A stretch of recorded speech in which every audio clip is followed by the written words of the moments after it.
Nous retrouverons dans quelques instants Mohamed Haouchi, notre correspondant permanent sur place. Les préoccupations majeures, notamment pour les habitants des villages et hameaux, se protéger du froid, s'approvisionner en gaz n'est pas toujours chose aisée. Nous retrouverons depuis Ain Defla notre correspondante Rima Rahmani. À l'étranger, le président nigérien Mahamadou Issoufou lance les travaux de réhabilitation de la route bitumée Zinder-Tanout, un tronçon de 140 km de la route transsaharienne reliant Alger à Lagos. L'aviation israélienne a mené dans la nuit plusieurs raids contre des cibles palestiniennes avec l'Ahya au nord de la bande de Gaza et à l'est du village de Khan Younes. Des raids ayant provoqué d'importants dégâts matériels mais sans faire de victimes humaines.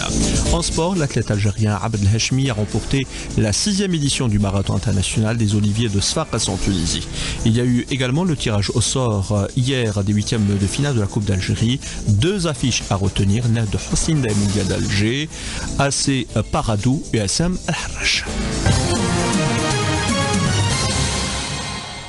Mesdames, Messieurs, bonjour. Et pour l'entame de cette édition, les nouvelles du temps. Salah Tracy, bonjour. Bonjour Walid Salman. Même si le soleil est de retour et il restera présent tout au long de cette semaine avant un nouvel épisode pluvieux prévu à partir de ce week-end, eh bien les températures restent très basses très tôt le matin et en fin de journée, en début de soirée.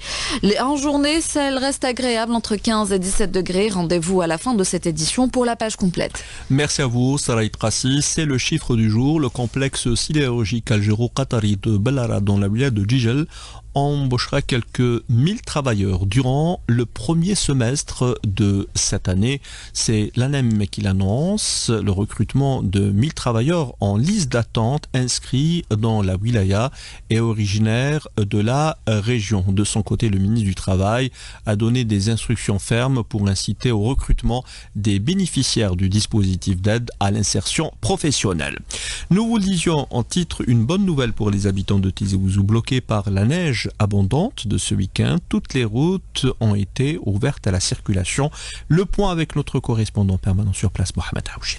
Tous les axes routiers ont été ouverts à la circulation depuis hier, hormis les routes menant vers les 3 cols culminants de Tilourda, Ichleden et Tizincouilel, où les engins des travaux publics travaillent encore d'arrache-pied pour désenclaver ces 3 points de passage reliant les 3 wilayas limitrophes de Tizi Ouzou, Bouira et Béjaïa, comme nous l'a confirmé hier le directeur des travaux publics de la wilaya de Tizi Ouzou, Smaïl Rabhi. Nos équipes étaient donc sur terrain le 11 à 3h du matin. Vous savez, donc la tempête a commencé à sévir jeudi soir. Nos équipes à 3h du matin vendredi étaient déjà sur le terrain. Ils ont commencé effectivement à déneiger